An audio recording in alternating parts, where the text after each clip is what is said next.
जय हिंद। इस वीडियो में हम लोग क्रिस्टल फील्ड थ्योरी पढ़ेंगे और जैसा आप जानते हैं पिछले वीडियो में हम लोगों ने वैलेंस बॉन्ड थ्योरी को पढ़ा था और वैलेंस बॉन्ड थ्योरी के थ्रू हम लोगों ने बहुत सारी चीज़ें जैसे कि हाइब्रिडेशन और उसके कॉम्प्लेक्स के बारे में, जैसे कि उसकी मैग्नेटिक डाटा और ज्योमेट्री के साथ साथ inner orbital, outer orbital complex, high spin complex, लो स्पिन कॉम्प्लेक्स, सारी बातों को आपने देखा था। और अभी जो है हम लोग पढ़ेंगे तो क्रिस्टल फील्ड थ्योरी पढ़ेंगे।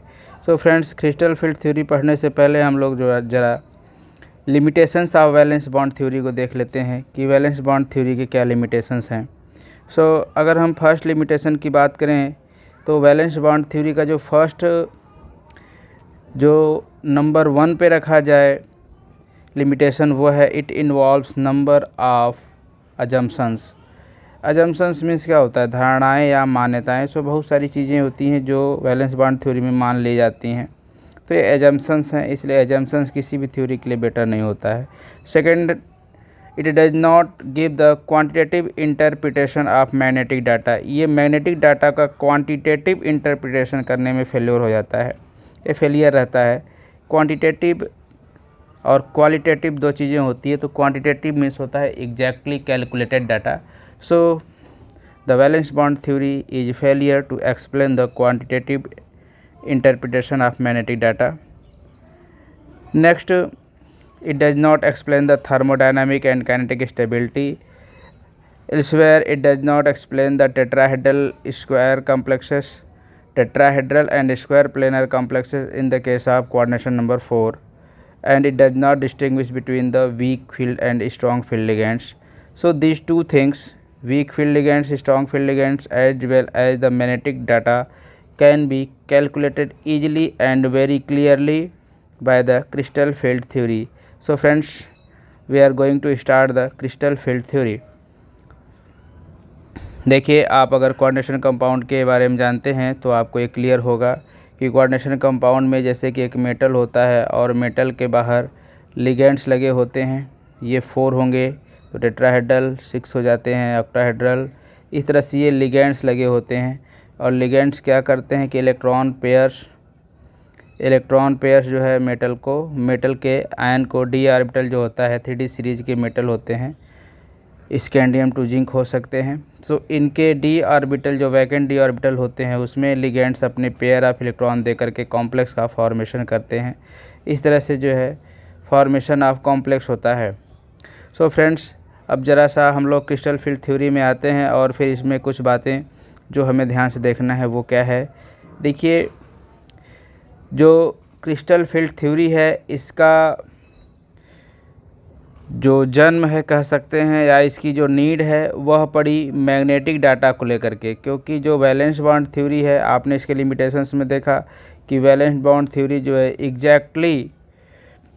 एग्जैक्ट इंटरप्रिटेशन करने में फेलियर है। ये सेकंड जो लिमिटेशंस है उसके हिसाब से, तो क्रिस्टल फील्ड थ्योरी जो है इसको एग्जैक्टली क्लियर कर लेता है। तो देखिए, क्रिस्टल फील्ड में क्या है कि आपको एक चीज़ ध्यान देना है कि जो लिगैंड होते हैं और जो मेटल होते हैं, दो चीज़ें होती हैं कोऑर्डिनेशन कॉम्प्लेक्स के अंदर। तो जो लिगैंड होता है वो इलेक्ट्रॉन पेयर मेटल के डी ऑर्बिटल या वैकेंट ऑर्बिटल को वो देता है। सो देखिए फ्रेंड्स, एक चीज़ आपको यहाँ पे ध्यान देना पड़ेगा कि जो मेटल है, मेटल का जो डी ऑर्बिटल है, जैसे 3D सीरीज है तो 3D, उसके बाद आएगा ऑर्बिटल 4s और फिर आएगा 4p। सो इस तरह से ये ऑर्बिटल्स होते हैं। तो ये जो 3D सीरीज होती है इसमें जो मेटल का जो डी ऑर्बिटल होते हैं या जो मेटल के ऑर्बिटल होते हैं वो गैसियस स्टेट में डी जनरेट होते हैं। देखिए, एक नया टर्म आपको मिल रहा है, D generate, sorry spelling mistake हो रहा है, डी जेनरेट एनर्जी लेवल होता है। इस डी जनरेट का मतलब होता है सेम एनर्जी लेवल, ठीक है। तो अगर किसी भी ऑर्बिटल की एनर्जी लेवल सेम हो तो उसे हम डी जनरेट कहते हैं। तो जब यहाँ पर जैसे कि लिगैंड है और मेटल हैं, तो कॉम्प्लेक्स के अंदर जब मेटल के ऑर्बिटल के साथ जब लिगैंड बॉन्डिंग करते हैं, मतलब अपने इलेक्ट्रॉन्स को इसके डी ऑर्बिटल में देते हैं। आपने वैलेंस बॉन्ड थ्योरी में से पढ़ा होगा कि लिगैंड्स जो है मेटल के ऑर्बिटल्स आइदर डी ऑर्बिटल और 4p और 4s ऑर्बिटल्स को इलेक्ट्रॉन रिलीज करते हैं, अपने इलेक्ट्रॉन्स को देते हैं। तो उस केस में जो मेटल के जो ऑर्बिटल होते हैं वो डी जनरेट एनर्जी लेवल में होते हैं। मीन्स डी जनरेट का मीन्स यही है कि उनकी एनर्जी लेवल सेम होती है। Means there is no change और देयर इज़ नो वेरिएशन और there is no high and low energy level of metal orbitals. यह तब होता है जब लिगैंड्स कोई निगेटिव लिगैंड हो। ठीक है फ्रेंड्स, जब लिगैंड कोई निगेटिव लिगैंड हो तब उस केस में ऐसा होता है कि जो मेटल के ऑर्बिटल हैं वो डी जनरेट लेवल में पड़े रहते हैं। लेकिन कभी कभी क्या होता है कि जब ये सिमेट्रिकल और स्फेरिकल कह सकते, यहाँ पर जो टर्म दिया है देखिए, maintain symmetrical and spherical negative levels. इसका क्या मतलब है कि ये जो डी ऑर्बिटल है डी जनरेट, उस डी जनरेट ऑर्बिटल में जब नेगेटिव आयंस अपने इलेक्ट्रॉन्स को डोनेट करते हैं, लिगेंड है नेगेटिव आयंस, जब ये डोनेट करते हैं तो मेटल का जो स्फेरिकली डोनेट करेंगे, आप यहाँ पे देख सकते हैं जैसे कि ये मेटल है तो यहाँ पे ये जो लिगेंड है स्फेरिकली इसको दे रहे हैं इलेक्ट्रॉन्स। तो जब लिगेंड इलेक्ट्रॉन्स रिलीज करते हैं तो अगर वो नेगेटिव इलेक्ट्रॉन डोनेट करते हैं तो वो सिमेट्रिकल बने रहते हैं और इस तरह से उसकी डी जनरेसी क्या रहती है, और डी जनरेसी इज मेंटेन्ड। ये डी जनरेसी मेंटेन रहती है मेटल आयन की। लेकिन कुछ डाईपोलर लिगेंड्स मॉलिक्यूल्स जैसे कि अमोनिया मॉलिक्यूल और वाटर मॉलिक्यूल, ये डाईपोलर मॉलिक्यूल हैं, आपने 11th में पढ़ा होगा पोलर और नॉन पोलर। तो ये पोलर्स हैं तो इनको पोलर या डाईपोलर कहते हैं। सो पोलर मॉलिक्यूल्स जब इलेक्ट्रॉन्स अपने रिलीज करते हैं तो वहाँ पे एक पोलैरिटी क्रिएट हो जाती है और इस तरह से जो डी जनरेसी होती है वो लिफ्ट हो जाती है। मीन्स ऑर्बिटल की एनर्जी लेवल क्या हो जाती है, बढ़ और घट जाती है, हायर और लोअर लेवल में बढ़ जाते हैं।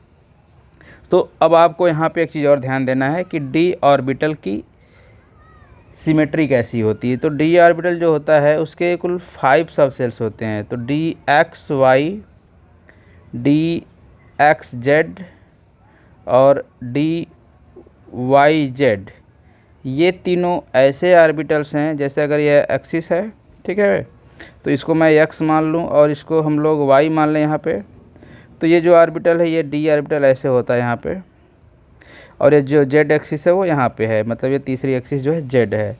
सो ये यहाँ पे हो गया। इस तरह से d x y, d y z और डी एक्स जेड, ये तीनों जो हैं ये ऑर्बिटल्स के बिटवीन पड़े रहते हैं, मतलब बीच में पड़े रहते हैं। तो ये 3 सेट में 3 ऐसे ऑर्बिटल हैं जिनकी सिमेट्री एक जैसी होती है, बस एक्सिस चेंज रहता है।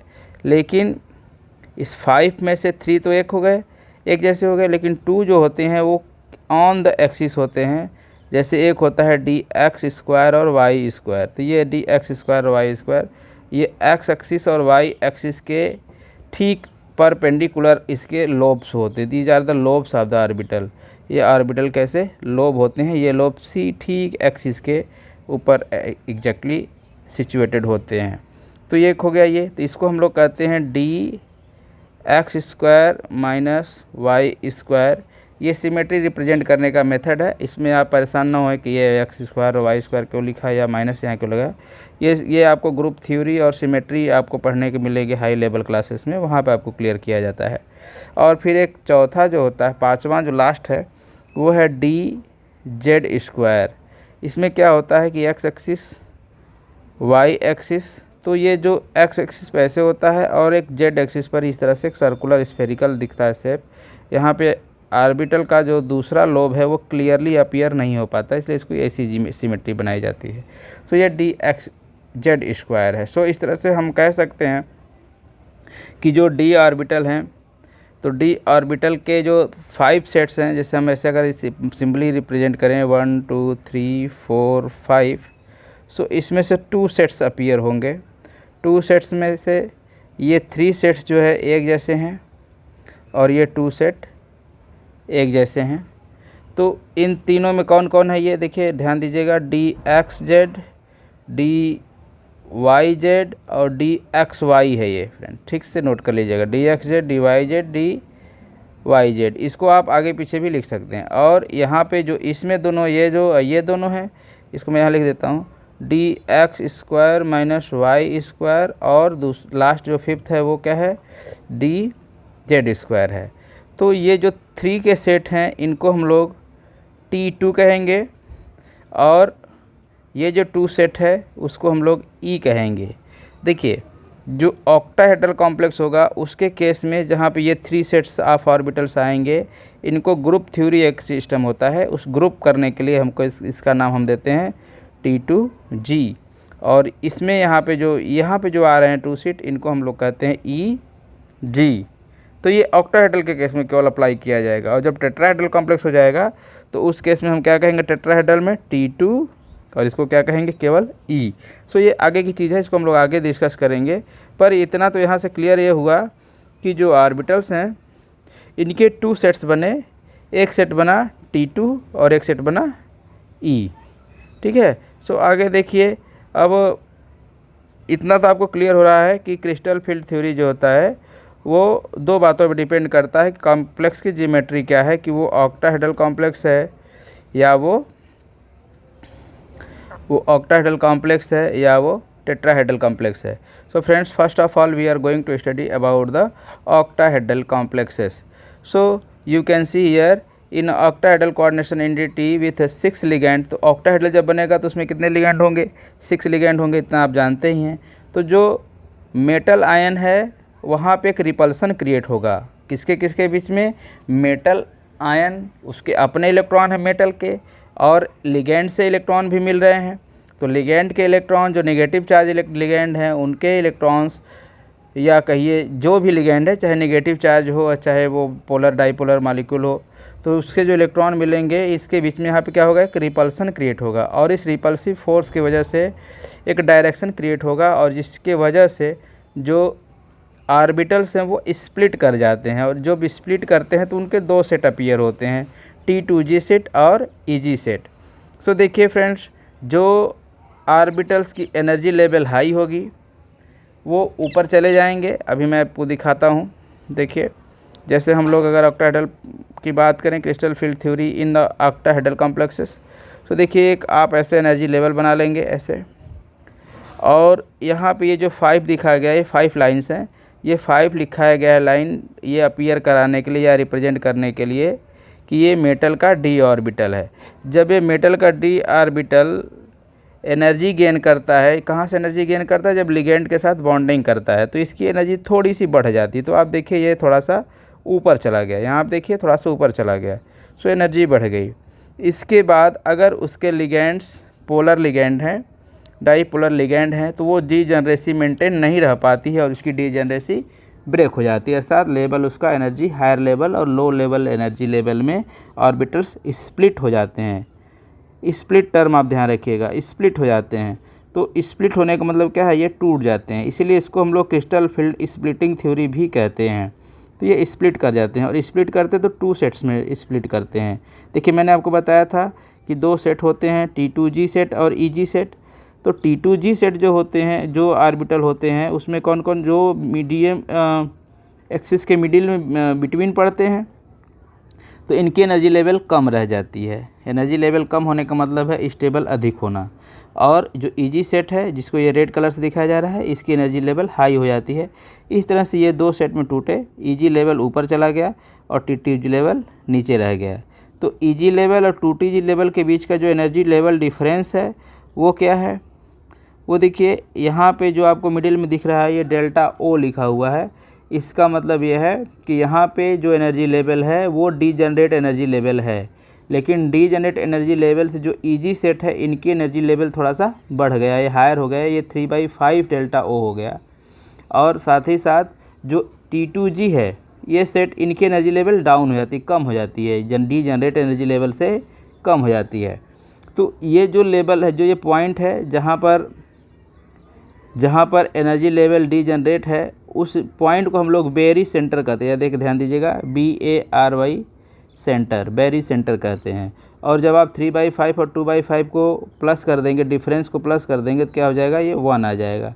इस तरह से ये जो है डेल्टा O यहाँ पे आता है। और इससे जो है हम लोग 10, अगर आप इसको 3/5 और 2/5 को डेसिमल में निकाल दें तो 4 और 6 आएंगे। इस तरह से इनको प्लस करेंगे 0.4 और 0.6, तो ये 1 आ जाएगा। इसको किसी बुक में जो है सीधे 4 और सीधे 6 लिखा रहता है, तो अगर इनको प्लस करेंगे तब 10 आ जाएगा। इस तरह से आप इसको देख सकते हैं। तो यही क्रिस्टल फील्ड थ्योरी है। इसका जो बेसिक पॉइंट है वो ये है कि अगर किसी मेटल लिगैंड को, किसी मेटल के आयन को जो डी ऑर्बिटल है, अगर उसमें इलेक्ट्रॉन्स हैं या उसको इलेक्ट्रॉन दिए जाएं लिगैंड के थ्रू, और वो लिगैंड अगर डाईपोलर लिगैंड है, तो वहाँ पे डीजनरेसी मेंटेन नहीं रहती है और ऑर्बिटल्स जो है स्प्लिट कर जाते हैं। और इस तरह से स्प्लिट करते हैं कि उनके 2 सेट अपीयर होते हैं, T2G सेट और EG सेट। सो EG सेट जो होती है, इसकी एनर्जी लेवल हाई हो जाती है ऑक्टाहेड्रल कॉम्प्लेक्सेस में, और ये ऊपर चले जाते हैं, जबकि T2G जो है नीचे रहते हैं। इसका आपको मतलब ये समझना है कि जैसे अगर अभी हमें यहाँ पे ये देखना है कि जो कॉम्प्लेक्स है वो वीक स्ट्रॉन्ग फील्ड लिगैंड है या वीक फील्ड लिगैंड का कॉम्प्लेक्स है। अगर अब यहाँ पे आप देख रहे हैं T2G, तो यहाँ पे T2G का मतलब ये है कि ये एक ऑर्बिटल, 2 ऑर्बिटल, ये थर्ड ऑर्बिटल। और मैं इसे बनाता हूँ 1 2 3 4 5, ठीक है। अब ये ब्रेक किया, देखिए ऐसे, तो ब्रेक किया तो ऊपर चला गया 2, ऐसे आप बनाइएगा, और नीचे चला गया ये 3, ठीक है। यहाँ पे तीसरा है 3।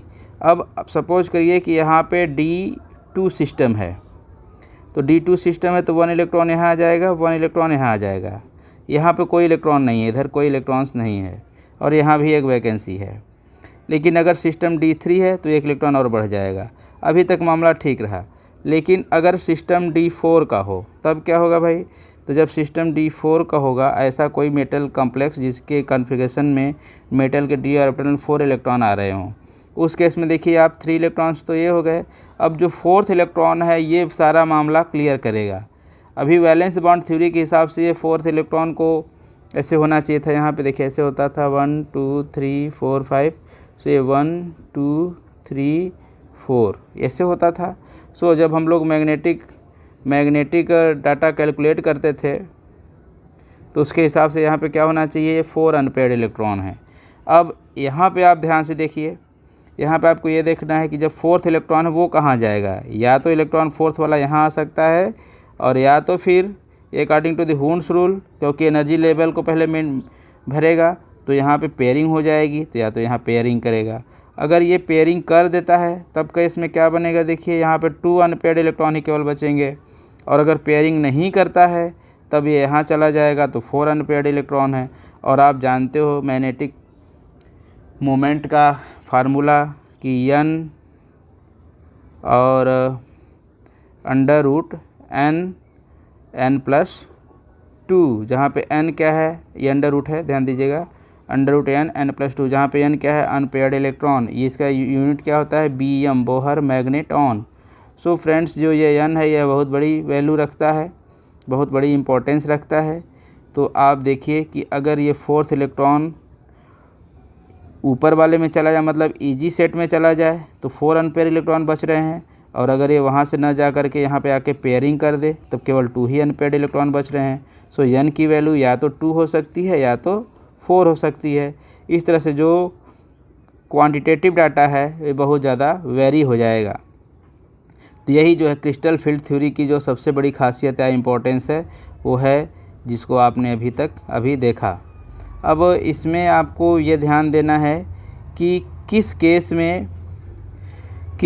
में यह जो है इलेक्ट्रॉन पेयर करेगा और किस केस में नहीं करेगा।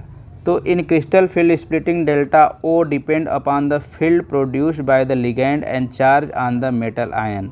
सम ligand on the metal ion, some ligand are able to produce strong field, in which case splitting will large, whereas other weak field consequence result in the small splitting of d orbital.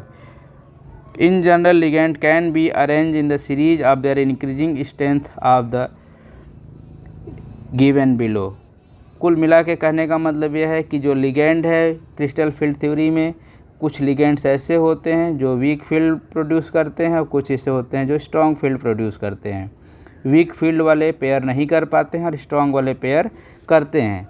तो इस pairing इनकी capacity को ध्यान में रखते हुए एक series बनाई गई, जिस सीरीज़ का नाम है, इसी सीरीज को कहते हैं हम लोग स्पेक्ट्रोकेमिकल सीरीज कहते हैं। सो इस स्पेक्ट्रोकेमिकल सीरीज को देखिए, I माइनस Br माइनस या Cn minus Cl minus S minus, तो इस तरह से आयंस दिए हुए हैं। और इधर CO, Cn, En, NH3, EDTA4 minus, SCN, H2O। तो इधर जो है, इधर वीक फील्ड है और इधर क्या है, स्ट्रॉन्ग है। सो ये वीक से स्ट्रॉन्ग की तरफ बढ़ रहा है, इधर वीक है और इधर स्ट्रॉन्ग है।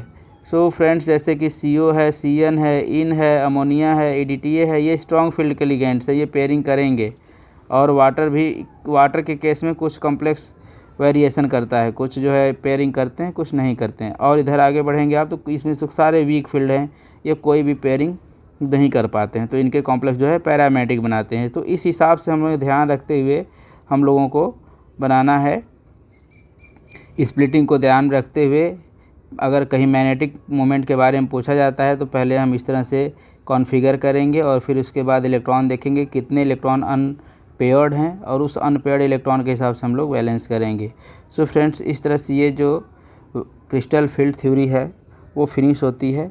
अभी हम अगले वीडियो में आपको क्रिस्टल फील्ड इन टेट्राहेड्रल और यहाँ पे एक दो चीज़ दी होती है, डेल्टा ओ पेयरिंग एनर्जी के बीच में रिलेशन।